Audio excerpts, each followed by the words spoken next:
नमस्ते दोस्तों, मैं आज इस वीडियो में आपको टिकटॉक का काला सच बताऊंगा।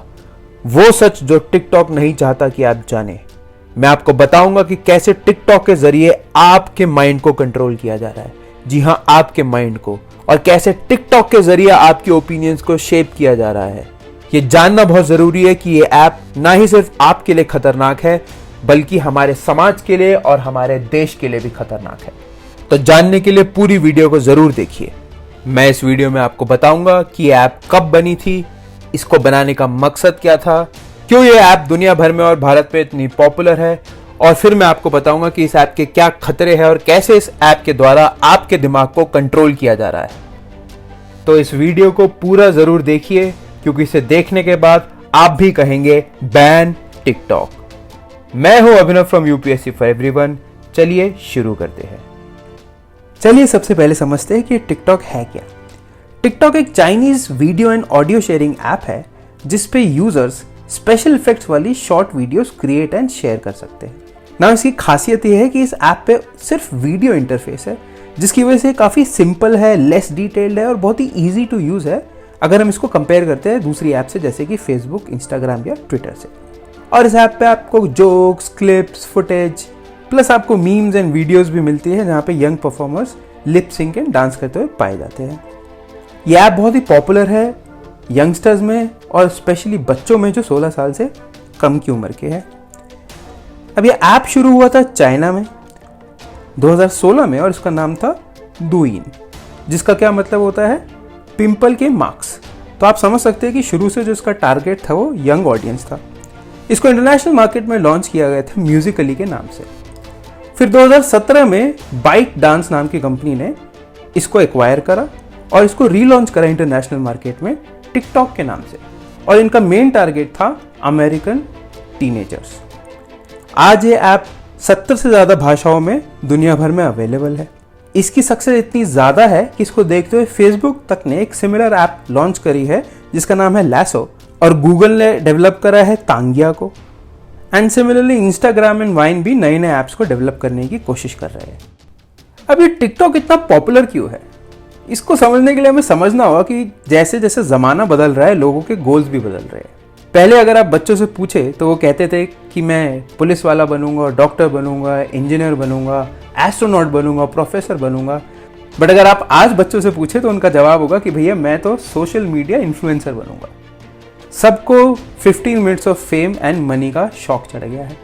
हाल ही में मॉर्निंग कंसल्ट नाम की एक एजेंसी ने अमेरिका में एक सर्वे किया और उसमें पाया कि 86%, 86% वहाँ के जो युवक है वो सोशल मीडिया इन्फ्लुएंसर्स बनना चाहते हैं। और वहाँ अगर आप देखो तो इंस्टाग्राम, टिकटॉक, ट्विच जैसे प्लेटफॉर्म्स के अराउंड करियर्स आजकल डेवलप भी हो रहे हैं ना। टिकटॉक ने अपने आप को शुरुआत से ही अलग रखा है कंपटीशन से। इसका सिर्फ फोकस होता है वीडियो एडिटिंग पे, और वो इतनी सिंपल होती है कि एक छोटा बच्चा तक उस पर प्रोफेशनल लेवल की शॉर्ट टर्म वीडियोस बना सकता है। और यही सिंप्लिसिटी है इसके यूजर इंटरफेस की, जिसकी वजह से ज्यादा लोग, स्पेशली यंग लोग, इस ऐप को ज्वाइन करते हैं। और इस ऐप में सिर्फ वीडियो बनाने का ही खेल नहीं है दोस्तों। एक बार आप इस ऐप पे बैठ जाए तो ऑटोमेटिकली वीडियो पे वीडियो चलाता रहता है। हाल ये है कि एक एवरेज यूजर इस ऐप पे दिन का 52 मिनट स्पेंड करता है। इमेजिन वो कितनी वीडियोस देखता होगा, जब मैक्सिमम एक वीडियो की लेंथ 15 सेकंड से ज्यादा नहीं हो सकती। चलिए बात करें इंडिया की और टिकटॉक की। आज इंडिया टिकटॉक की फास्टेस्ट ग्रोइंग मार्केट बन चुकी है। 2020 के टिकटॉक की ग्लोबल डाउनलोड्स में से 22% डाउनलोड्स इंडिया में से थे। इंडिया में टिकटॉक के मंथली 200 मिलियन एक्टिव यूजर्स है, जो दिन का औसतन आधा घंटा इस ऐप पर स्पेंड करते हैं। और इस कंपनी बाइट डांस ने एक और ऐप भी लॉन्च करी है, हीलो, जो कि रीजनल लैंग्वेज में एक चैटिंग ऐप है, और उसका भी यूजर बेस 50 मिलियन तक पहुंच चुका है ना। इंडिया में टिकटॉक ऐसे ग्रो कर कैसे रहा है, इसके बड़े दो सिंपल रीजन है। नंबर 1, इंडिया वर्ल्ड की दूसरी सबसे बड़ी इंटरनेट मार्केट है। यहाँ इंटरनेट पैकेजेस बहुत ही सस्ते मिल जाते हैं। और नंबर 2, इंडिया में सस्ते स्मार्टफोन्स की इजी अवेलेबिलिटी है। अगर आप आंकड़ों को देखें तो इंडिया में टिकटॉक के जितने भी डाउनलोड्स हुए हैं उसमें से 75.5% डाउनलोड्स गूगल के प्ले स्टोर से की गई है। और ये वीडियो शेयरिंग ऐप अपने साथ एक टाइप का सोशल रेवोल्यूशन भी लाई है इंडिया में, क्योंकि इसने अंडर प्रिविलेज सेक्शंस को एक मौका दिया है कि वो मेन स्ट्रीम कल्चर और नैरेटिव में अपना योगदान दे सके। बहुत लोगों के लिए ये अपॉर्चुनिटी बन गई है जहाँ पे अपना टैलेंट शोकेस कर सकते हैं, चाहे वो एक्टिंग हो, डांसिंग हो, सिंगिंग हो या फिर कोई कर्तव्यबाजी ही क्यों ना हो। टिकटॉक एक बहुत ही ईजी मीडियम बन के आया है उन बहुत ही सारे इंडियंस के लिए जिनको बहुत मुश्किल होती थी कि सोशल मीडिया पे, इंस्टाग्राम या वाइन्स ऐसी ऐप पे अपनी कोई प्रेजेंस बना सके। पर कई लोगों का कहना है कि टिकटॉक एक बहुत ही खतरनाक ऐप है और इसको बैन कर देना चाहिए। पर वो ऐसा क्यों कह रहे हैं? वो क्या कारण है जिसकी वजह से ऐसी हार्मलेस लुकिंग ऐप को एक खतरा बोला जा रहा है? चलिए आगे एक्सप्लोर करें। तो चलिए अब मेन मुद्दे की बात करें कि आखिर टिकटॉक खतरनाक ऐप कैसे है। आप सोच रहे होंगे कि इसका कंटेंट इरिटेटिंग हो सकता है, क्रिंज हो सकता है, बट खतरा? दोबारा सोचिए, टिकटॉक बहुत खतरनाक ऐप साबित हो सकती है, ना ही सिर्फ आपके लिए पर समाज के लिए और हमारे देश के लिए भी। देखिए, सबसे पहले हमें समझना होगा कि 21वीं सदी में जो समाज को ड्राइव करता है वो है डेटा एंड इंफॉर्मेशन। जैसे 20वीं सदी का मेन ड्राइवर था ऑयल, 21वीं सदी का मेन ड्राइवर है डेटा एंड इंफॉर्मेशन।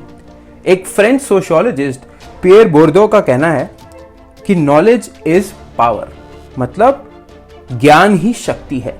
तो जिसके पास भी नॉलेज है वो शक्तिवान है। और इस 21वीं सदी में नॉलेज कहां से आती है? इंफॉर्मेशन से और डेटा से। तो जिसने इन दो चीजों को कंट्रोल करा वो हमारे समाज की प्रगति को भी कंट्रोल करेगा और हमारे व्यक्तिगत जीवन पर भी वो कंट्रोल कर सकता है। तो चलिए अब सबसे पहले बात करते हैं टिकटॉक का खतरा हमारी नेशनल सिक्योरिटी पे। जी हाँ, नेशनल सिक्योरिटी पे। वो कैसे? अब देखिए, टिकटॉक ऐप एक बहुत ही sophisticated artificial intelligence platform run करती है, जिसके थ्रू वो बहुत ही सेलेक्टेड कंटेंट और न्यूज एक बहुत ही टारगेटेड ऑडियंस को पुश कर सकती है, सो दैट वो पब्लिक ओपिनियन को मोल्ड कर सके। और आपने देखा ही होगा कि इस ऐप पे फ्रीक्वेंटली फेक न्यूज, रूमर्स और प्रोपेगेंडा भी शेयर किया जाता है। अब इससे किस टाइप का डेंजर है? एक तो कम्युनल हेट्रेड फैलता है, वायलेंस और राइट्स का भी खतरा है। इतना ही नहीं दोस्तों, 2019 के इलेक्शन से पहले बाइट डांस, जो कि टिकटॉक की ओनर है, उनकी सब्सिडरी हीलो के फेसबुक पेज पे 11,000 अनऑथराइज्ड पॉलिटिकल एड्स थे जो कि एक प्रोपेगेंडा रन कर रहे थे, और कंप्लेन के बाद उन एड्स को वहां से रिमूव करा गया। तो आप सोचिए कितना डीप हमारी सोसाइटी को पेनिट्रेट करना चाहते हैं सो दैट ये हमारे इलेक्शंस तक को मेडल कर सके। अब इसका एक और पहलू समझते हैं। इस ऐप पे बहुत टाइप की एक्सट्रीमिस्ट आइडियोलॉजीज को भी बढ़ावा दिया जाता है, और टेररिस्ट ऑर्गेनाइजेशंस के लिए ये ऐप एक बहुत ही फर्टाइल रिक्रूटमेंट ग्राउंड साबित हो रहा है। आपको शायद ये जान के हैरानी होगी कि कई टेररिस्ट ग्रुप्स, पर्टिकुलरली आईसिस, इस ऐप पे अपने अकाउंट्स रन करते हैं, और ना ही सिर्फ अकाउंट्स रन करते हो, काफी माहिर भी है इस ऐप को यूज करने में, और कुछ अकाउंट्स की तो अच्छी खासी फॉलोइंग भी है। अब देखिए, इसमें सबसे बड़ा खतरा क्या है कि टिकटॉक पे जैसा हम जानते हैं कि मेजॉरिटी यूजर बेस है बच्चे, और टेररिस्ट के लिए यही टारगेट होता है रिक्रूटमेंट के लिए, तो उनको एक रेडीमेड रिक्रूटमेंट ग्राउंड मिलता है। तो आप समझ ही सकते हैं ये ऐप हमारी राष्ट्रीय सिक्योरिटी के लिए बहुत ही डेंजरस है।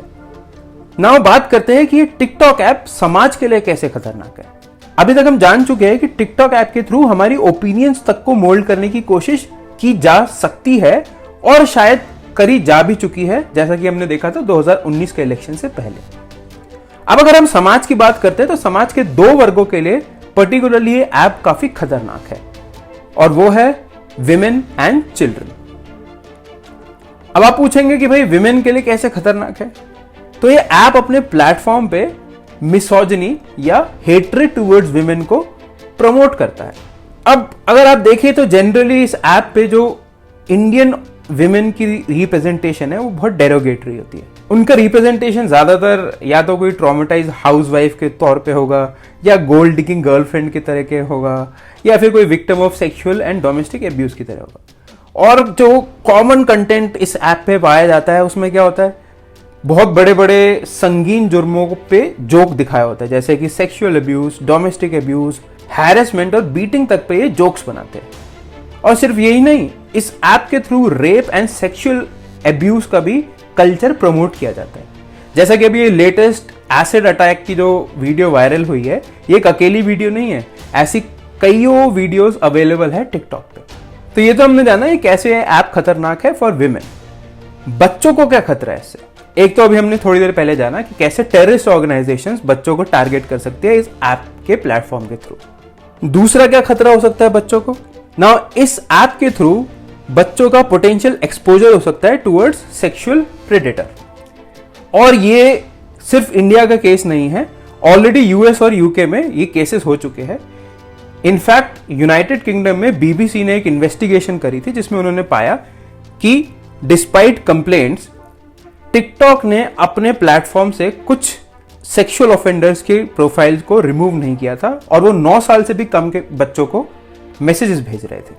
तो ये तो पहला खतरा हुआ बच्चों के लिए। दूसरा खतरा बच्चों के लिए क्या है? Addiction and mental health. अब बच्चे अगर ज्यादा एडिक्ट हो जाते हैं इस ऐप से तो उनका पूरा टाइम और एनर्जी कहां जाएगा? इस ऐप पे। तो इससे क्या होगा? उनकी सोशल लाइफ, उनकी एकेडमिक लाइफ, वो सब बर्बाद भी हो सकती है। तो ऐसी खबरें हमने कई बार सुनी है कि टिकटॉक वीडियो बनाते हुए एक्सीडेंट हो गया, किसी की मौत तक हो गई है। खतरा नंबर 3 जो बच्चों के लिए है वो है एक्सपोजर टू पॉर्न। देखिए, अब पॉर्न आप देखते हैं या नहीं देखते, एज एन एडल्ट आपका ये इंडिविजुअल डिसीजन है, as long as it is legal. But बच्चों में ये समझ नहीं होती कि क्या देखना और क्या नहीं देखना। तो एट एन अर्ली एज अगर हम बच्चों को पॉर्न से एक्सपोज करते हैं तो they might develop some psychological issues. और देखिए, बच्चे इस प्लेटफॉर्म पे किसी भी सोशल मीडिया ऐप की तरह यहाँ पे भी उनके साथ साइबर बुलिंग भी हो सकती है। और देखिए, इस ऐप पे ना ही सिर्फ सेक्सुअल प्रेडेटर्स का खतरा है, बट इवन ट्रैफिकर्स और ऐसे ग्रुप्स जो बच्चों को सेक्स वर्क में धकेले, इस टाइप के लोग भी इस ऐप पे एक्टिव है। तो अभी तक ये क्लियर हो गया है कि ये ऐप खतरनाक है हमारे देश के लिए और हमारे समाज के लिए। अब हम बात करते हैं ये ऐप आपके लिए पर्सनली कैसे खतरनाक साबित हो सकती है। अब यहां जो मेन प्रॉब्लम आती है वो आती है डेटा सिक्योरिटी के इशू की। अब देखिए, सबसे पहले हमें समझना होगा कि चाइना में जो पर्सपेक्टिव है डेटा सिक्योरिटी लॉ का और लीगल फ्रेमवर्क का, वो काफी डिफरेंट है। वो इन सब चीजों को इतना नहीं मानते। इनफैक्ट एक 2017 का चाइनीज कानून ये कहता है कि अगर चाइनीज सरकार किसी भी प्राइवेट कंपनी से डेटा मांगेगी तो वो प्राइवेट कंपनी डेटा देने से इनकार नहीं कर सकती। और चाइना में इंडिपेंडेंट जुडिशरी नाम की तो कोई चीज है ही नहीं, तो वो कोई अपील भी नहीं कर सकती। सो यहीं से आपकी प्रॉब्लम्स शुरू हो जाती है। अब देखो, टिकटॉक क्लेम करता है कि उनका चाइनीज सरकार से कुछ लेना देना नहीं है, बट इसमें कोई क्लैरिटी नहीं है। इनफैक्ट हाल ही की एक इन्वेस्टिगेशन में पाया गया था कि टिकटॉक अपना डेटा टेंसेंट और अलीबाबा के सर्वर्स में चाइना में स्टोर कर रहा है। और 2019 में अमेरिका में इस कंपनी पे $5.7 मिलियन का फाइन भी लगा था, क्योंकि वो 13 साल से कम के बच्चों का पर्सनल डेटा इलीगली कलेक्ट कर रहे थे। ना आपको समझना होगा, जब भी आप अकाउंट बनाते हैं इस ऐप पे, आप अपना कुछ पर्सनल डेटा देते हैं, फिर अलग अलग टाइप के अपडेट आते हैं। अब आपके पास इतना टाइम नहीं होता कि आप पढ़े कि अपडेट में क्या क्या नई चीजें हैं। वो आपसे मांगता है परमिशन और आप अग्री कर लेते हैं। तो उससे क्या होता है? They get more and more access to your personal data. ना आपका पर्सनल डेटा उन्होंने ले लिया, अब उसका क्या कर सकते हैं? देखिए, आपका पर्सनल डेटा वो आपके खिलाफ ही यूज कर सकते हैं। वो आपकी सारी गतिविधियों पे नजर रख सकते हैं और अपने एआई को यूज करते हुए वो एक सोफिस्टिकेटेड साइकोग्राफिक मॉडल भी क्रिएट कर सकते हैं। अब इसमें क्या होता है कि जो सेम लाइकिंग या सेम व्यू पॉइंट वाले लोग होते हैं, उनको वो ग्रुपिंग्स में डाल देते हैं और उनको उसी टाइप का वो कंटेंट भेजते हैं ताकि उनकी ओपिनियंस को चेंज किया जा सके। तो आप सोचिए कि वो इतनी कैपेबिलिटी रखते हैं कि आप पर्सनली क्या सोचते हैं वो भी उसको कंट्रोल कर सकते हैं। और आपका पर्सनल डेटा देना ज्यादा खतरनाक हो जाता है क्योंकि इंडिया में कोई डेटा प्रोटेक्शन लॉ अभी तक है नहीं। तो अगर आपका पर्सनल डेटा वायलेट भी हो रहा है तो आप लीगली कुछ ज्यादा कर नहीं सकते। इनफैक्ट पिछले साल ही पार्लियामेंट तक में इस पर चर्चा हुई थी, जहां 3 एमपीज ने इसके खिलाफ आवाज भी उठाई थी। और ये रूलिंग पार्टी के नहीं बल्कि ऑपोजिशन पार्टी के मेंबर्स थे, जैसे कि शशि थरूर साहब। उनका कहना था कि भाई टिकटॉक इंडिया में पेड इन्फ्लुएंसर्स रखता है और इन पेड इन्फ्लुएंसर्स के थ्रू वो फेक न्यूज और रूमर्स को भी पुश कर सकता है। इसी से सिमिलर बातें बोली पिनाकी मिश्रा जी ने, जो बीजेडी के मेंबर्स है, और जयदेव गल्ला के, जो टीडीपी के मेंबर्स हैं। इन तीनों एमपीज का यही कहना है कि भैया ये डेटा सिक्योरिटी को लेके बहुत ज़्यादा खतरा है इस ऐप से, और इस ऐप के थ्रू वो फेक न्यूज़ और प्रोपागेंडा को स्प्रेड करते हैं और इस प्रोसेस में हमारे डेमोक्रेटिक प्रोसेसेस को भी अंडरमाइन कर सकते हैं। सो प्लीज़ जब आप अगली बार ये सोचे कि किसी माइंडलेस ऐप पे आप अपना टाइम वेस्ट करना चाहते हैं, तो इस बात को ज़रूर ध्यान में रखें कि आप अपना डेटा किस प्लेटफॉर्म पे दे रहे हैं, क्योंकि यही डेटा आपके खिलाफ, आपके समाज के खिलाफ और आपके देश के खिलाफ यूज़ किया जा सकता है। दोस्तों, अगर आपको हमारी वीडियो पसंद आई तो प्लीज़ इसे लाइक करें, शेयर करें और इस पर कमेंट लिखें। और हाँ, फ्यूचर में ऐसी ही इंफॉर्मेटिव वीडियोस के लिए कृपया हमारे चैनल को सब्सक्राइब करें। देखने का बहुत बहुत धन्यवाद। आपका दिन शुभ रहे।